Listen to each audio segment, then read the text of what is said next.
Connected in 3D, Real-Time Solutions and Digital Twins podcast with your host, Ashley Crowder. Hi, and welcome to Connected in 3D, Real-Time Solutions and Digital Twins. I'm your host, Ashley Crowder, and I'm really excited. I'm here today with Thomas Kopec, Medical Education Senior Manager at Zimmer Biomet, who has been doing some pretty innovative work with VR training. So welcome, Tommy. Thanks for joining. Hey, Ashley. Thanks for having me on here. I'm excited. Awesome. So tell us a bit about your role at Zimmer Biomet and how you became involved with VR. Sure. Zimmer Biomet is a global medical device manufacturer. So we make basically joint implant parts, joint replacement parts. And so our role or my department's role within medical education is to help surgeons get trained on the safe and effective use of those products, so how we safely implant them, and using, real strict guidelines and regulations to make sure they're following exactly the parameters that are approved. So digital medical education is particular to my role, and we use, a wide array of modalities, including extended reality opportunities like virtual reality, some mixed reality, and then, online learning, which, prior to this role, I was in higher education as a college professor, a tenured college professor, to give myself a little more props. Nice. But it prepared me well for a lot of the online education that we're providing here at Zimmer Biomet. Oh, that's very cool. I didn't know you were a professor. That's awesome. And that's interesting because your digital education, VR and extended reality is just another extension of that. So when you first started at Zimmer Biomet, I know you said they kind of had VR, but it wasn't really working well. Like, tell me about that kind of when you first started and what happened and how did you kind of get it to a better spot where people are actually finding a lot of value out of it now? Yeah, the initial adoption, like most technologies, everyone was excited. It was fun, but it was really unreliable. And so the platform continuously crashed. People were excited to get it involved. So we host part of the medical education approach that we have, as we host a lot of live trainings where surgeons come to, we call them a course, and we train them in person. So we like to supplement that with some of these extended realities. And so we'd bring VR there and people would be excited to try it on, but then the modules would either be really slow to load or they would just crash or there'd be glitches that we couldn't overcome. And so as excited as everyone was about VR, that unreliable component was too much for us to really show off to surgeons, which completely counteracted, what we were trying to accomplish. And so that was a major hurdle. I started in 2002 in the summer, and at that point, the company, our medical education department, was almost done with VR. That they were invested. Some people were still excited to use it, but that rough start, that bumpy start, really soured everyone's mouth. And so, trying to get back in the good graces and say, well, wait, I think we can do things that will improve this. It was really tough. It was a really uphill battle for us to try and get people to trust again that, this was a worthwhile venture. And, I think that we were able to get there, which we'll talk about. But yeah, it was rough at first.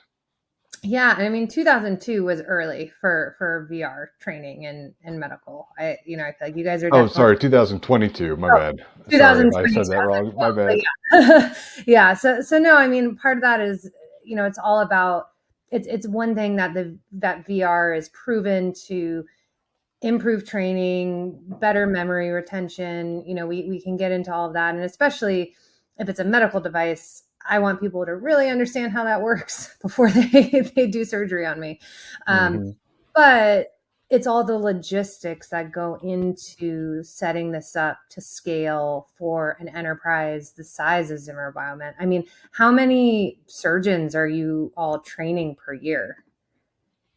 Oh, great question. Yeah, the model we've been utilizing is we try and get entrenched with the sales reps, since the sales reps are the people who will interact with the surgeons the most and on a daily basis.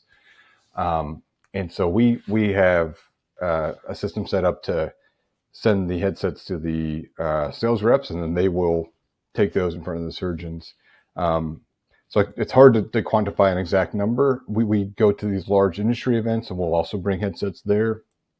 So yeah, I unfortunately don't have a number to report, but we have globally, because I'm in charge of the Americas, so North and South America, but we have global partners in EMEA, so Europe, Middle East, and Africa, and also the Asia Pacific, including the Australia, New Zealand. So we have headsets in all of those regions, and they're all in various states of activity. EMEA tends to be really excited and really adventurous with the VR applications. So I don't know how many surgeons we've trained particularly. Part of that complication is this is certainly a supplement to training. I like the idea that the VR is a great supplement, a great modality when training is expensive, dangerous, or time consuming. And when you're talking about surgeons and surgeries, you're right on. We want someone who has a lot of repetitions, who's really familiar with these products. And that's really where virtual reality shines, in my opinion, that we can have generally the younger surgeons who need these repetitions, who need this, kind of unlimited time to practice without any, we call it like a loss of resources or destruction of resources. Because again, we go to these live courses, but we use cadavers, and there's a limit to the number of cadavers that are there. And once you start, well, I hope I don't, you can talk about squeamish. Cadavers are expensive, right? Yeah, absolutely, you're right. Yeah, I think I've shared that with you. That cadavers are expensive, and we want to be respectful, obviously, of the specimens. And once you start, practicing, like you're drilling holes into the specimen, you can't reuse it, is what I'm getting at.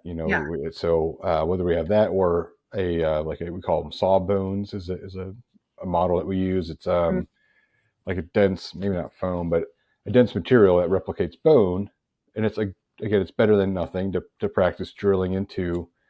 But again, it is a finite resource versus you put a headset on, and you're the one doing all the steps. The partners we use, OSO VR, make great modules, and so they have really nice text messages that pop up that tell you exactly what you need to do, and you can disable some of that so you can kind of test yourself. But just that continuous, you can just there's no destruction, there's no loss of resource, and you're not putting anyone in danger, yourself or obviously a patient. So certainly really helpful for those younger surgeons who need a little extra practice.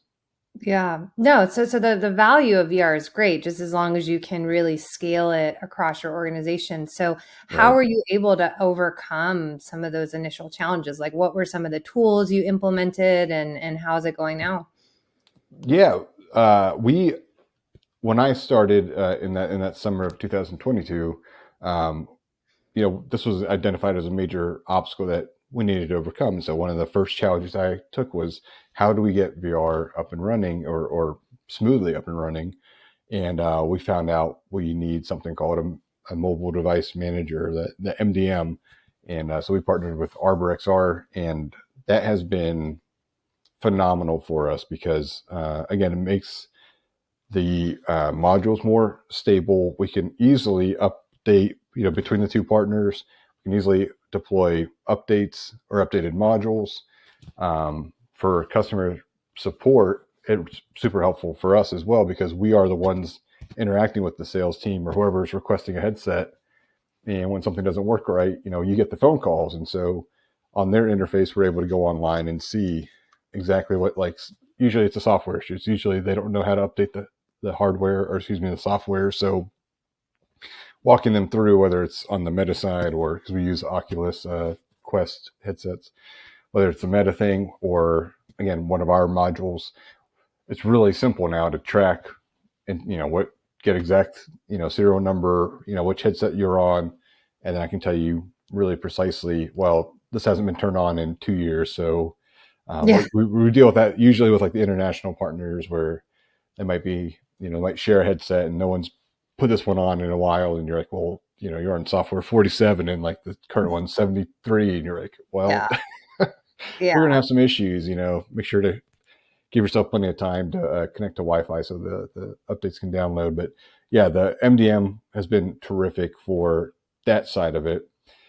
Building trust, like any relationship, just takes time. So you have to show up over and over again and kind of demonstrate, that we are consistent.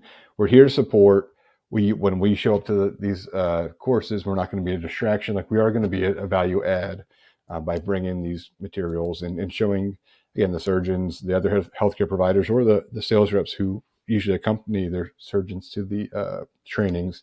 This is something that we can easily implement and showcase. And you kind of mentioned a while ago scaling. Yeah, I mean, it's very easy to scale this because it's a lot easier to ship a headset to somebody than, to pay for them to, because part of our like sunshine reporting, the trainings that the surgeons go through are free. It's no expense to them. And we have to be able to, track all of the expenses that we pay and report that to the government. So that's a lot. So it's a lot from the company standpoint. It's a lot for the surgeons to take time away from, their family or their other obligations, or even just their own surgeries to come to an event. So if we can, again, offset that a little bit by sending them a headset, it's tremendous value. Yeah, no, that's great. We work with ArborXR. They're great, but it makes sense. You have mobile device management for cell phones and laptops for enterprises. It makes sense. You need it for VR headsets. It's just another application. And ArborXR is great because I know you can lock down what's on the headset, right? So if you're sending a headset to a surgeon, Exactly. you don't want them just playing games and letting their kids use it. You want them actually doing the training. So, Yeah, I can't verify whether any of that has happened, but certainly that's the intent. Yeah, exactly. And we create different groups. Yeah, so I mean, their product's great, being able to control really precisely what's on each headset. So when we send the headsets out for like our work in progress build reviews, we can lock down those headsets to only have that module on there, or the same with the opposite shoe there. We don't want maybe some of these in development modules on the headsets that are going out to, a trade show or something where maybe someone's going to be adventurous and look at all the library of VR modules we have. Well, maybe we're not ready for them to see something that's a work in progress because, you see the tools, which are great, but then like the anatomy is all grayscale because, that comes in later in development. So you don't yeah, want somebody to get the wrong impression, or there's glitches, and it's a work in progress build. So yeah, it's incredible for being able to be really precise and really detailed about what is available on a particular headset. yeah. So like the right content to the right people, right time, and then you can Precisely. log in remote if they need help. And so it is interesting. I mean, you guys, it makes sense. You provide all this training for free because it's your product. But since it's free, how do you measure your return on investment for VR? Like, what are those key metrics and outcomes that you focus on? Right. Well, I mean, I mentioned the headsets get sent out to the sales reps, so we track how many headsets get sent in and out, and so there's the obvious one is the year over year metrics. So from 2002 to 2003 to 2000, gosh, I keep saying it, 2022, 2023, 2024, those numbers continue to increase.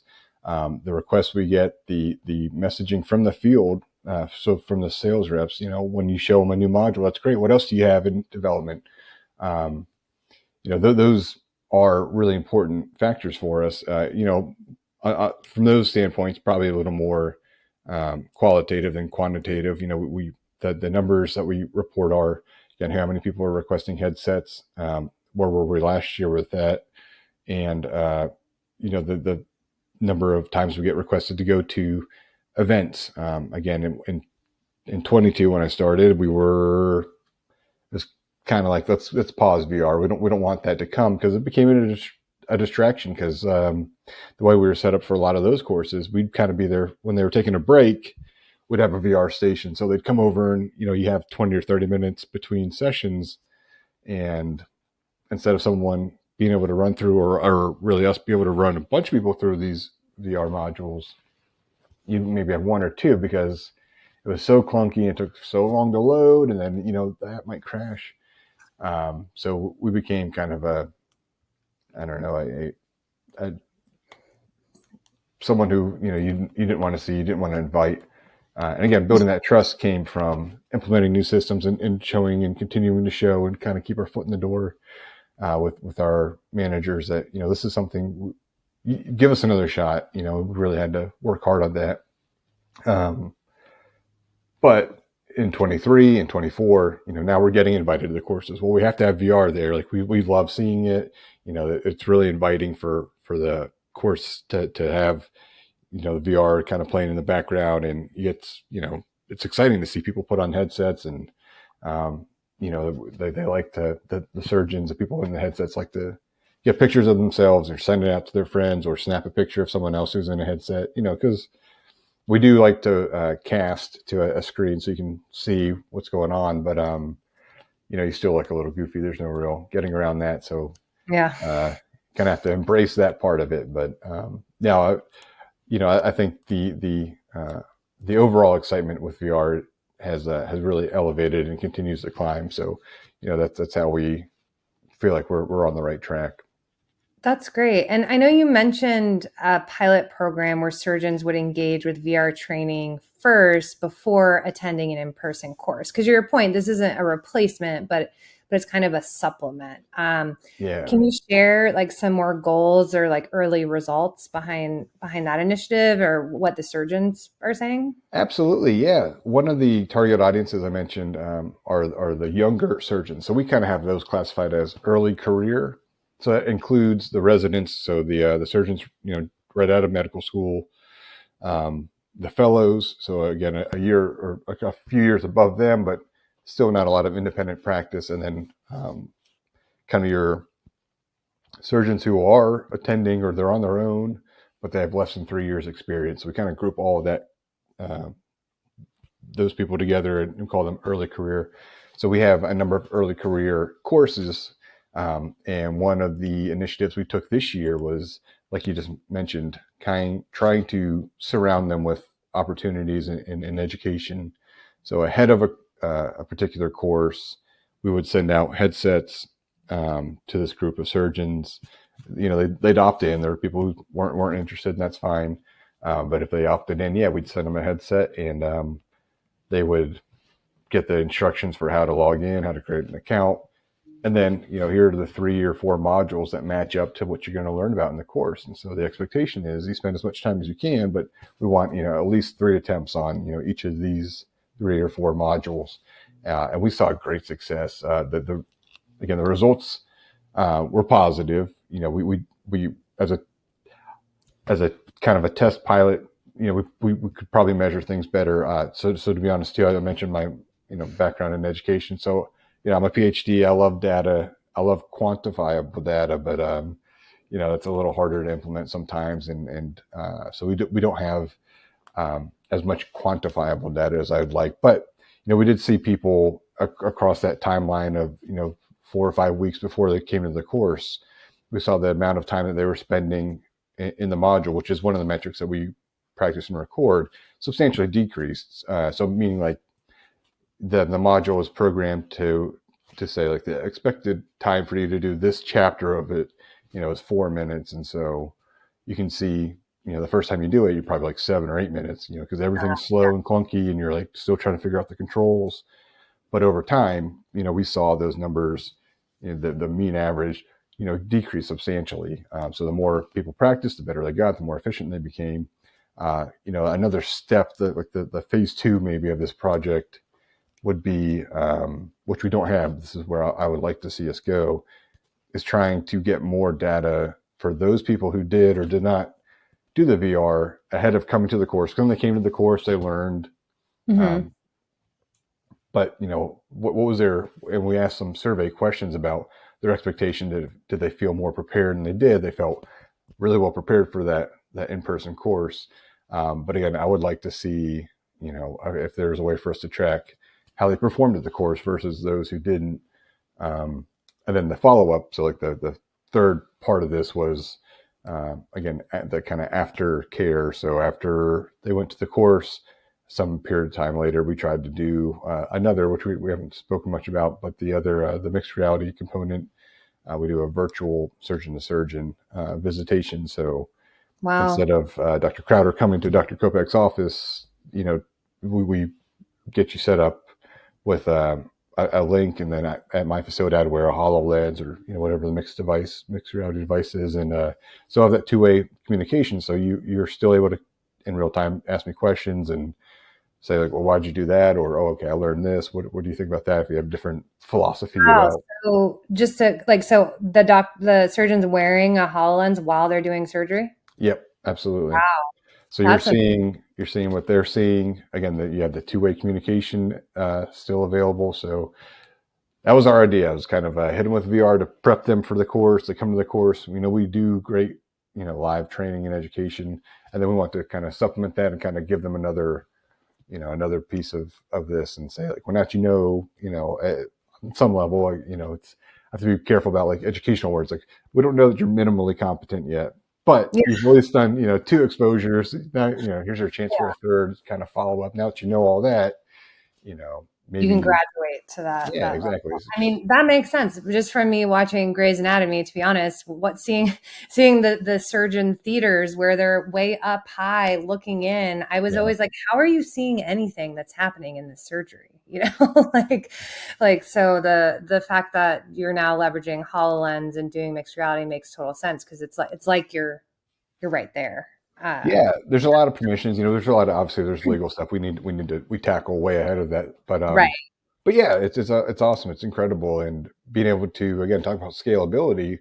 A single surgeon can now broadcast to if we're thinking of kind of one of those theaters, we could have a single surgery being broadcast to a number of resident fellows, early career surgeons. So yeah, it's incredible. The way technology can really help, and medical training is phenomenal. We want to take advantage and utilize as much as we can.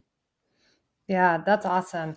And so we already talked a little bit about some of the lessons learned about, setting things up to scale using mobile device management. What are some of the other like learning curves to implementing VR, people should be thinking about it if you're a business or another, medical device company thinking about how to implement VR training? Well, I mentioned the criteria that we liked is if it's expensive, time consuming, or dangerous. So surgeries and medical devices kind of fit into all three of those. But yeah, maybe a little more practical is you kind of need to make sure you are all ready. I think that we were ambitious to begin with, and we didn't have all those little pieces worked out. And since we've worked them out, we're rocking and rolling with it, and it's a piece of cake, and we know what we're doing, and we have a lot of efficiencies in place. So some of it's unfortunately that you don't know what you don't know. Yeah. But you want to be as prepared as possible. So make sure you understand the technology, make sure you understand the software.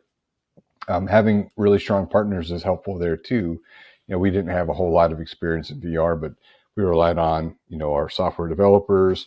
Once we partnered with the mobile device company, with the MDM, with Arbor, they were incredibly helpful for helping us. And so it plays back to it, like any good relationship, you need to be able to ask for help and kind of recognize your limitations. And so like, this isn't our expertise, or not yet. Maybe we want to get there, but our reality is, we haven't had these large scale VR sessions, and we want to. So you want to be ambitious, but be realistic. So some practical advice there. Yeah, and the relationship with the VR vendors you had mentioned to me before is really important, because yes, they know what works well in VR, but the subject matter. And so being able to have Exactly. consistent feedback sessions and things is really valuable. And we talked about those, that kind of new initiative we took in 2024. OSO VR was really helpful with us there because they had launched some of these programs previously. And so they helped us with the implementation and kind of giving us heads up about, this, that, and the other. And we felt pretty comfortable in VR and how we were using it, but this was a new avenue for us. And so, yeah, there's no reason to not take their advice. And so they partnered with us and they were incredibly helpful and valuable for us in that application as well. So, you kind of have to trust your partners. You need to kind of know your limitations. But on some level, that entrepreneurial spirit of, optimism that, things will get better, things will improve, like this journey will help you evolve. I think that's an important mindset to keep as well, because we know the technology is great. We know that you can justify it, but seeing is believing. So once you do have a viable product, even if it's a single module, like you need to show that off. You need to find your key stakeholders. We ended up having a few champions as we were developing some of these modules. We relied on these people who had been here for a while, had a lot of expertise, but we're excited to see us evolving and trying new technologies and being innovative. And you need those people. You need, we call them champions, but yeah, you need someone on the inside who, can kind of vouch for you and vouch for the product. One of our largest champions is unfortunately gets motion sickness really easily. Oh no! I don't know that he has vertigo, but he gets dizzy in VR. But he can still see that value. That's not a limitation for him for being a supportive partner for us. And so, yeah, you need that internal support. You need people to believe in it. So you have to keep trying to sell that vision, and then remove as many obstacles as possible. Where possible. Yeah. And I know you also recently switched from Quest to Quest 2, and that, right, improvement is exponential. So definitely helping with, for people who do get VR sickness, Quest 2 is much, much better than the Quest 1 and the Quest 3. So the tech will continue to get better and better. So hopefully absolutely, one day he'll be good. But yeah, we'll get there eventually. We just have to keep convincing him to try, but yeah, you're absolutely right. We were really lucky that one of our leaders really saw the vision of the headsets, and that, so between the adopting the MDM, upgrading our fleet, almost all of our fleet from Quest 1s to Quest 2s in later half of 2022 was huge for us as well. So it was an expensive endeavor, but that having Arbor in place, it really helped us out. that's great. I mean, it sounds like you guys are getting such great value out of it. And looking ahead, how do you see VR and mixed reality evolving further for surgeon training? And, do you see like haptics and AI coming into play? Where do you see this going? Yeah, that certainly we've had these talks, and we want to be ready for the future. I do think these kinds of technologies will continue to advance surgeon training. What's funny is, not to be ageist, but you can tell at an event, younger surgeons who are interested come up and they can pick up the things pretty quickly. And no offense to the more seasoned folk out there, but sometimes it's not as intuitive. But it's because a lot of the younger people will say like, "Oh, I have one of these at home," and you're like, "Well, that makes sense." They're like, everything's relative, so either it's expensive or not, but it's only a couple $100 versus, like you mentioned, maybe in 2002, It was $3,000. precisely. And so, it's just like your TVs. You can get a gigantic TV for a few $100 now versus that same model again 10 years ago was untouchable for most of us. So. I think that those opportunities, the no risk, those really low risk environments are certainly really helpful. And as VR continues, one of the strongest limitations are, having to put the headset on, having the remotes, the joysticks in hand. And so I think some of the evolution we're seeing is the potential for, either losing the headset and finding a new way to engage with kind of an augmented or mixed reality, web-based or mobile-based, or VR without the need for the joysticks. I think the more we can kind of separate from the hardware, I think that's really going to be impactful. The AI is certainly a huge component too. I know there are companies who can generate modules relatively quickly. I guess my hesitation is concerning. We have a lot of the alphabet soup that we have to stay in line with. There's a lot of rules to follow. We need to make sure that all of our products are accurately represented. And, I mentioned the safe and effective use of our products. Mm-hmm. We have to have some guidelines and rails in place to keep everyone using, on-label usage of our hardware and our technologies. So I think AI is going to help accelerate some of that development.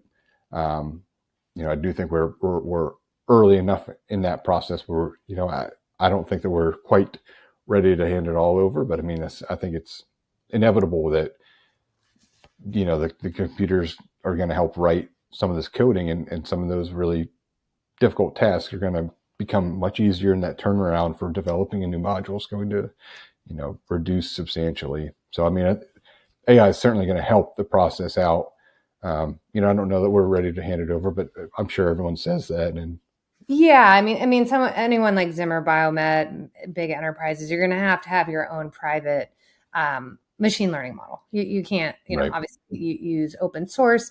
And that's something that's so important, to being able to leverage your accurate design. So, something at Ventana we stress is having that 3D asset management at scale. So getting your initial CAD files used for manufacturing into VR, XR, where you're going. Because, it needs to be exact. Yeah, exactly. Each tool is a little different. Our tools are a little different than the competitors. And but those differences are, that's what separates us from others. So, we need that to be accurately represented. Pretty cool. Awesome. Well, this was so interesting. Any last advice you have for other medical companies trying to leverage the technology? Sure. Well, they should come over to Zimmer Biomet and join the best. But don't be afraid to experiment. It's. I guess I hope I didn't come across too pessimistic, because I am optimistic about VR. Again, I think that the growth of it we've proven, how we can grow it. But I think as technologies advance with with AI implementation, I think that there are ways that we can get quicker turnarounds with these. And I think that we all need to embrace it, because it's such a new way and an innovative way to train surgeons to remove some of that rust from either your switching companies maybe, or you haven't performed. So one of the ways that we see salespeople use this is maybe we haven't had a revision, is when they go back and take out old implants and put in the new stuff, because either bone health or whatever's going on. So revisions can be relatively rare compared to primaries, which would be the first time someone gets a joint replaced. And if you haven't performed one of those in a while, or ever, if you're maybe a junior sales rep and this is your first time, that's a kind of a rarer opportunity. Well, again, this virtual reality lets you go through that process over and over and over again, so you can be just as familiar with that as you are with all the other procedures you see. So, I hope everyone kind of stays ambitious and optimistic about it. I think that we can certainly evolve with the technology here and really change the way we approach medical training and education. That's great. And so if anybody has questions, where can they find you? Sure. Easiest is hit me up on my email. So my first name's Thomas. I go by Tommy, but thomas.kopec@zimmerbiomet.com. Awesome. Well, Tommy, thanks so much. This is great. Look forward to seeing what you guys do next. Yeah, thanks, Ashley. This is fun. Thanks for inviting me. Have a good one. See ya.